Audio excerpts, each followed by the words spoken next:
ಪಾರ್ಟಿಗೆ ಅಂತ ಹೇಳಿ ಕರೆದುಕೊಂಡು ಹೋಗಿ 22ರ ಯುವತಿಗೆ ಲೈಂಗಿಕ ಕಿರುಕುಳವನ್ನ ಕೊಟ್ಟಿರುವಂತಹ ಆರೋಪ ಕೇಳಿ ಬರ್ತಾ ಇದೆ. ಬಲವಂತದಿಂದ ಮದ್ಯಪಾನವನ್ನ ಮಾಡಿಸಿ ಲೈಂಗಿಕ ಕಿರುಕುಳ ಕೊಟ್ಟಿರುವಂತಹ ಆರೋಪ ಕೇಳಿ ಬರ್ತಾ ಇರುವಂತದ್ದು ಬೆಂಗಳೂರಿನ ಅಶೋಕನಗರ ಠಾಣಾ ವ್ಯಾಪ್ತಿಯಲ್ಲಿ ಖಾಸಗಿ ಕಂಪನಿಯ ವ್ಯವಸ್ಥಾಪಕನ ವಿರುದ್ಧ ಆರೋಪ ಕೇಳಿ ಬರ್ತಾ ಇದೆ.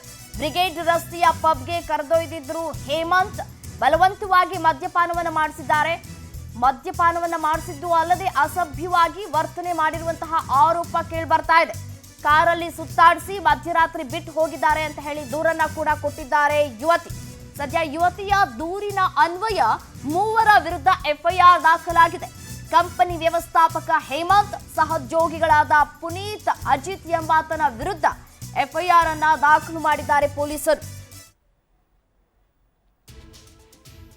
ಪಾರ್ಟಿಗೆ ಅಂತ ಹೇಳಿ ಕರೆದುಕೊಂಡು ಹೋಗಿ 22ರ ಯುವತಿಗೆ ಲೈಂಗಿಕ ಕಿರುಕುಳ ಕೊಟ್ಟಿರುವಂತಹ ಆರೋಪ ಕೇಳಿ ಬರ್ತಾ ಇದೆ. ಸದ್ಯಕ್ಕೆ ಕಂಪನಿಯ ವ್ಯವಸ್ಥಾಪಕ ಹೇಮಂತ್, ಸಹೋದ್ಯೋಗಿಗಳಾದ ಪುನೀತ್, ಅಜಿತ್ ಎಂಬಾತನ ವಿರುದ್ಧ ಎಫ್ಐಆರ್ ಅನ್ನ ದಾಖಲಿಸಿಕೊಂಡಿದ್ದಾರೆ ಪೊಲೀಸರು. ಎಫ್ಐಆರ್ ದಾಖಲಿಸಿ ತನಿಖೆಯನ್ನ ಮುಂದುವರೆಸಿದ್ದಾರೆ. ಯಾವಾಗ ಕರ್ಕೊಂಡು ಹೋದ್ರು, ಎಷ್ಟು ಗಂಟೆಗೆ ಕರ್ಕೊಂಡು ಹೋದ್ರು, ಏನಂತ ಹೇಳಿ ಆಕೆನ ಕರ್ಕೊಂಡು ಹೋದ್ರು, ಮದ್ಯಪಾನ ಮಾಡಿಸಿದಲ್ಲದೆ ಯಾವ ರೀತಿಯಾದಂತಹ ಕಿರುಕುಳವನ್ನ ಕೊಟ್ಟರು ಅನ್ನೋದರ ಬಗ್ಗೆ ತನಿಖೆಯನ್ನ ಮುಂದುವರಿಸಲಾಗ್ತಾ ಇದೆ.